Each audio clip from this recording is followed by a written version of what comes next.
Ito pa ang mabilisang balita ngayong Huwebes.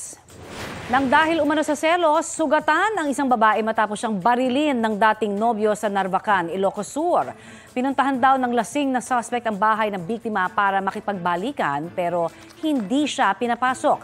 Nang bumalik, may dala na siyang baril at pinaputukan ang nanay ng dating girlfriend pero hindi tumama.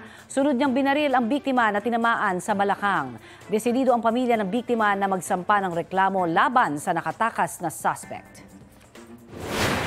Love triangle naman ang dahilan ng away ng tatlong taga Bacolod City. Sa video, makikitang inuntog ng isang babae ang ulo ng isa pang babae sa kalsada. Hinabol naman ng isang lalaki ang nanguntog na babae at sinampal ito.